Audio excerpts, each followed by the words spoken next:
hops for days. Hops for days. I'm worried I'm gonna start getting a little critical here because I am an IPA hole. Ready? Oh my God.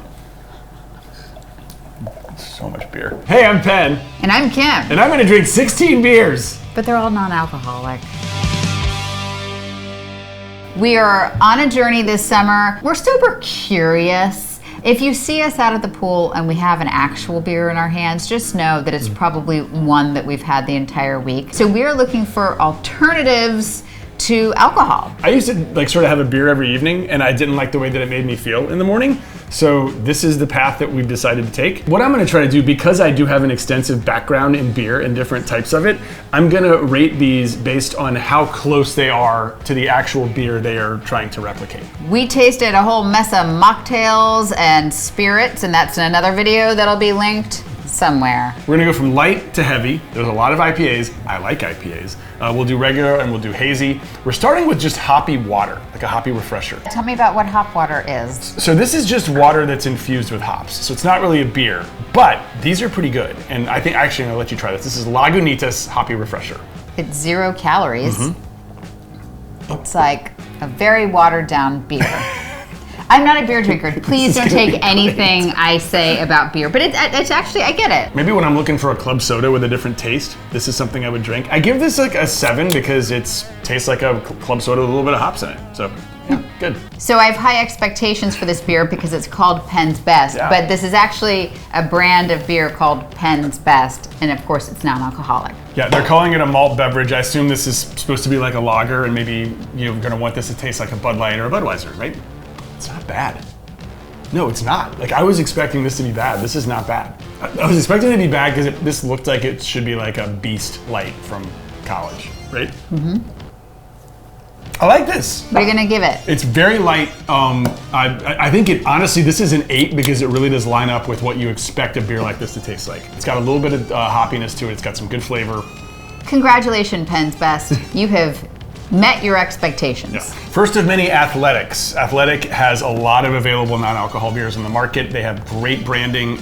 Most of their beers are really good. This is their light beer, which just kind of looks like a Miller Lite, right? Right. You like Miller Lite, don't you? I like Miller Lite after it's been a long night, if you know what I mean. I like this. I don't like it as much as Penn's Best. Interesting. I think Penn's Best has like a little bit richer flavor. This is good. This is maybe a little more watery. This one's a 7. Okay. Do you want to try it? Oh, good. This is a Heineken 0.0, and I feel like this is a frequent order for you. Well, it's everywhere. It's at a lot of restaurants now. Yeah. And I'll tell you why. I've had this before, but I'm going to have it again now. Heineken has a distinct taste. This tastes like Heineken. This to me, if you like Heineken, this is a 9. Okay. Okay? If you don't like Heineken, don't buy this. Right. They have done such a good job making this taste like the beer that they're actually patterning it after. Good job, Heineken. Yeah. We also have several Brooklyn Brewery beers. This is a Special Effects Pils. So what does that mean? A Pilsner means you get the thrills for the pills. We have different college experiences. It's a Pilsner, yeah. Really good. So just like that Pilsner kick, it jumps in right when you try it. 7.5, 8. Okay. Yeah. Pilsner has like a little bit of a bitter kick to it, like a good one does. Although there are some mega beers that are Pilsners that don't have that kick, but this has it. Brooklyn Brewery is a good brewery. I'm not surprised this is good. I know for a fact this is one of Penn's favorites because we'll go to multiple different stores to try to find this one. It is Partake Blonde. Yeah. Do you normally like blonde beers? No, I don't. But this is just like super refreshing. It tastes like a blonde. It's got, what, 15 calories? I had this at the beach one time, and it seemed like the perfect beach beer. So this one's a 9 for me. Wow. I do know you like blondes, which is why I have chemically made myself a blonde. Can I be honest? I liked you just as much when you were a brown ale. This is another Athletic Brewing. It's called Upside Dawn. It's a golden beer. So what would that equate to? Golden ale, I think, yeah? Yeah, it's like an ale. I like it. I 6 like it. Okay. It's fine. None of these have been bad. I've been like waiting for the crappy one to come across. This is good. This is like a 6. And I see that this brand is everywhere. Yes. So you don't typically reach for a golden type of beer. So, but knowing that, so people who do like this, does this taste like a typical alcoholic golden beer? I think so. So yeah, golden is malt forward. like a Budweiser or a Miller Lite or whatever. I'm an IPA guy, so I'm a hops forward guy. But for a golden, this is good. Maybe I should up it to a 7. Like I think it profiles as a golden. So I'll give this, this is a 7. Solid. Solid 7. This is a Brooklyn Brewery non-alcoholic special effects. It's a hoppy amber. What's a hoppy amber? So an amber is like a red ale, but hoppy means they just probably added hops to it. What do we think? Not your favorite? No, but I really like the last Brooklyn Brewery one. This one's a 5. Okay. Yeah. So you liked the Pilsner Brooklyn Brewery, but maybe the hoppy amber, not your favorite. Okay. That's just me. That's just you. No. I know what an amber tastes like, and this doesn't remind me as much of an amber as the last one that I tried reminded me of a Pilsner. I don't really care for ambers anyway, but this one I think it's a little bit flat. Okay, but your rating system isn't how much you like the beer, it's how much it aligns with the alcohol-containing version. Yes. Okay, gotcha. I'm worried I'm going to start getting a little critical here because I am an IPA hole. That's what I've been told by people because I really love IPAs and I'm a bit snobby about them. I've driven long distances to get IPAs and have almost missed certain ferries with my family to get to other states. This is a Partake Hazy IPA, and the Partake Blonde is his favorite so far. Okay, here's the thing. This tastes more like a blonde than it does an IPA. Okay. I think the Partake Blonde is delicious. I think this is fine. It doesn't taste like a hazy IPA. Okay. So this is a 4. What? No. But I think if they named it Partake Blonde or something else, it would be a 7 or an 8. Okay. It just doesn't taste like it hazy doesn't IPA. align with what hazy IPA is. But you're doing great, Partake. Yeah, no, like I told you, their blonde is like one of my favorites. I go looking for it. Okay, this is Sober Carpenter. It just says IPA. So I don't know what kind of IPA. It's a West Coast IPA. It's a West Coast IPA. So this one would be a little more piney, probably. And so a hazy one is where they don't really do this for the non-alcoholic beers, but they double dry hop. They like drag the hops on top of the beer. It's why it gives it that cloudy bit. So this is a more traditional West Coast IPA. It offers notes of tropical fruit and citrus. Its sustained and balanced bitterness allows for a crisp finish that will have you coming back for more. It's a 5.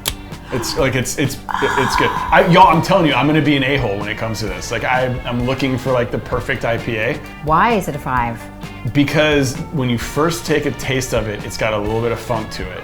Funk is good. And then the hops kind of shows up on the back end. Okay, this is another athletic brand. It's a Run Wild IPA.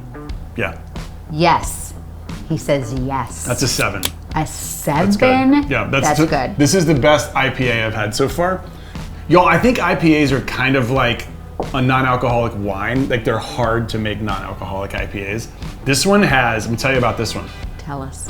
This one has hops for days. Hops for days. It has a great initial taste and it has an even better aftertaste. I'm bumping it up to an 8. What? Yeah, it was a 7, it's an 8 now. This is really good.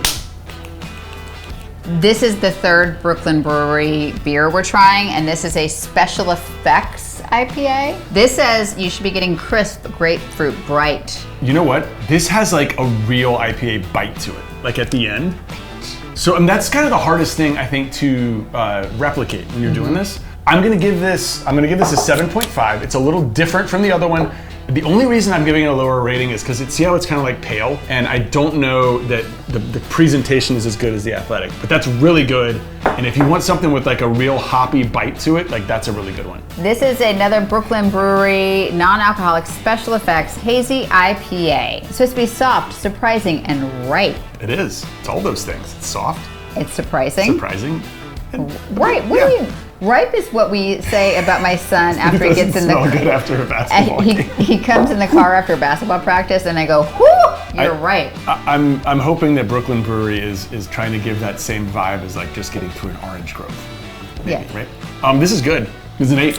It's good. Wow. So it's got the hazy check, right? Yeah. Like, see how it's kind of hard to see through.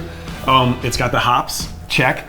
It's not super bitter. I think it would be a 9, except it is a little hoppier than a usual hazy IPA, and it's like flirting with being like West Coast piney. Oh, Yeah. flirting. Yeah. But really good. Flirting with my man. Yeah. This is Gruvi Juicy IPA, tropical pineapple, bright hops. is what it's offering us. What do we think? I love the art and the can and the branding. This is a 4. What? So I just don't think it tastes as much like a beer as the other beers that we've had. Would I like it? You might actually. I probably would like this one. If I'm giving this a 4, Kim's probably gonna really like it. Oh yeah, I mean, I would, because it doesn't. No, it tastes like a. It tastes like a beer. It tastes like a beer, but it tastes like a beer I would drink. I would just say, based on like the other juicy IPAs that I've tried, this is. I think if it was called something else, just like the last one. If it weren't called an IPA. Yeah. So it just doesn't taste like an IPA. Yeah. Well, don't you feel like when you buy these things, you have like an expectation and you want to hopefully live up to it? If this were a blonde, you would like it. Well, it doesn't taste like a blonde. If it were like a fruity ale. If it were a fruity ale, it would be an 8, but as an IPA, it's a 4. This is a Samuel Adams. Samuel, just the haze. It's a hazy, juicy, and refreshing non-alcoholic IPA. What do we think? This is the same kind of taste profile as the other juicy IPA I just had, where I'm not getting beer tones from it, so this is also a 4. Okay. So just like the Gruvi Juicy IPA, the juice is there, but the P isn't there, like the pale. The IPA is not really there. So I would say like this feels like a 4, kind of like the Gruvi. So it's pretty fruity. So if you like a fruit forward, so maybe that's a good option if you like the fruit. Yes, I would say that. I think if you're looking for an IPA, if it has the term IPA on it, you want it to have some kind of hoppy bit to it, and I just didn't taste that with this. Fair. This is Untitled Art Juicy IPA. I love the can, if that matters. What do you think? It's a 10. This is a 10, and it takes me no time to figure it out. This is the best non-alcoholic beer I've ever had. Let's be honest. I have had this before. They had it at a restaurant, and I ordered it, and I felt like I was drinking an actual good hazy IPA. It is super well balanced. It looks the part. On the back end, it gives you like a little bit of that kind of kick, but it's not overwhelming. This is the Mona Lisa of non-alcoholic beers, in my opinion. They are not paying me a dime. I don't know who owns them. I hope they're nice people, but their beer is fantastic. I'm gonna give away 3 gold medals, okay? I'm gonna give best compilation, I'm gonna give biggest surprise, and I'm gonna give best overall. Love this. Okay? Best compilation, Brooklyn Brewery was steadily quite good. I think that they, for the most part, tasted a lot like the beer that they were trying to represent. Biggest surprise, Penn's Best. I looked at that and I was like, this is gonna be the Natty Light of the collection, and it was a good, balanced lager. Best overall, Untitled Art. It is apparently made in Wisconsin, so we're gonna send some of them to our Midwest neighbor. Really balanced. I think it said it was 55 calories, so that's not too bad. And it makes me feel like I'm drinking a beer. If there are some you think we should try, hit us up in the comments. Again, check our mocktail and wine spirit review as well. So I hope that you find this helpful. Thank you for watching. Check out the HoldernessFamily.com. We got a game you can try and a book you can buy and some brand new merch to try on. Can you tell we're busy? Yeah, we also have a podcast and a blog.